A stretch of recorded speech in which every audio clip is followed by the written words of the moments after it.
This comes from Wes Weaver Jr. We wanted to know if we think that the Pistons can get the 6th seed this season.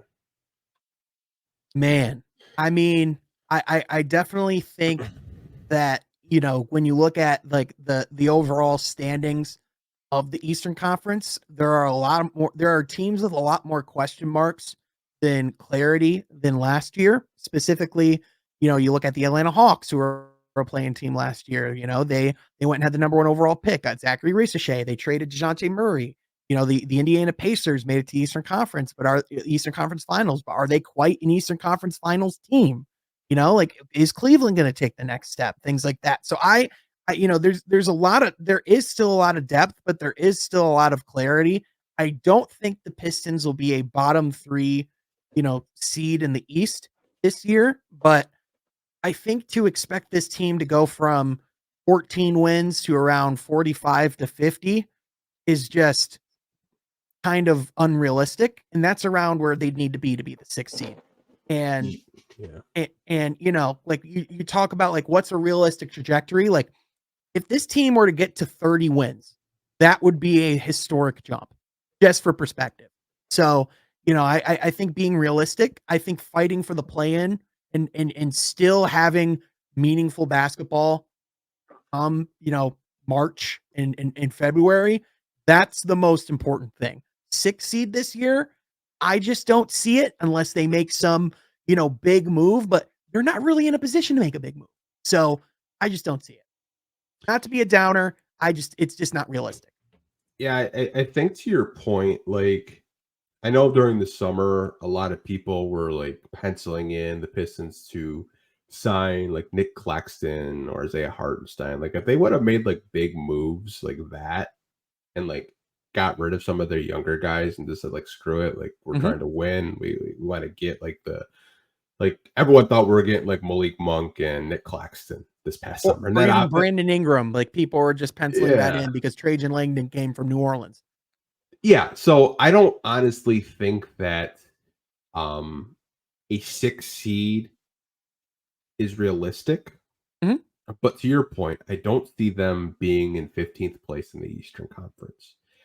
If you look at the bottom of the Eastern Conference, there are some teams where I think the Pistons can kind of jump them in terms of maybe instead of 15th place, they're around that 12, 11 seed to possibly try to make a push for that play-in tournament. I think that's more realistic. Now, Sean, if they go to 14 to 30 wins, I'm sorry, but like JB Bickerstaff's name would probably get thrown in Coach of the Year just because like going like doubling your win total from last season and the product looks better. I think 6 seed's a little high to your point. Like this isn't going to go from 14 to 45 wins. It's just not going to. But I do think it's a realistic possibility for this team to at least try to compete with the teams that are around that 9-10 seed for the play-in tournament. Yep. Now here's what I will say. I am confident that the Brooklyn Nets will be worse than the Detroit Pistons. I might be getting myself in trouble, but there's also Net fans don't exist. So what am I kidding myself? The Pistons are going to be better than the Brooklyn Nets. They are trying to lose this year. The Washington Wizards, I think they will also be better than as well. You look at, teams where it kind of gets a little bit dicey is, Toronto, what are they going to be? Because, you could see them, still being around a play-in team. You could also see them being a bottom 3 team in the East. Teams like Atlanta, I could see them regressing. I could see them staying the same. There's a lot of teams that we still need to figure out exactly who they are. Another team that hovers around the play-in tournament around all the time as well is the Miami Heat. So like it's just, this is a conference that is, it's a lot deeper than it was, but there's also just a lot more question marks. Like there's like the Charlotte Hornets, they could be a bottom 3 team in the East, and I believe you. They could be a 7th or 8th seed, and I would believe it as well.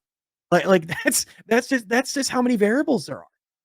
Same with the Atlanta Hawks. Like I don't know if Trae Young is just going to come out, be happy because he gets the ball in his hands 24/7, or you look at their depth chart, man, like outside of like Trae Young and maybe Jalen Johnson, like who do they really have? I will say this much.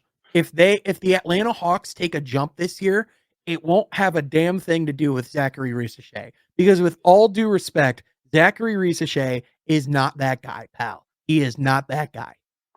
Of all the No. years to get the number 1 overall pick, this was one of them. Yeah, I mean, I think you said it last month. They drafted a role player with the first overall pick. Yeah. And hey, if he's a great role player and plays for the franchise for a long time and helps him maybe if he somehow helps him lift a banner someday, then that's a number 1 pick well spent. But if there is another player, below that has that type of jump, like people could say what they want about the Pistons taking Ron Holland, which I saw a Ron Holland question in the chat if you wanted to answer that. But I think Ron Holland is higher upside than Zachary Risachet.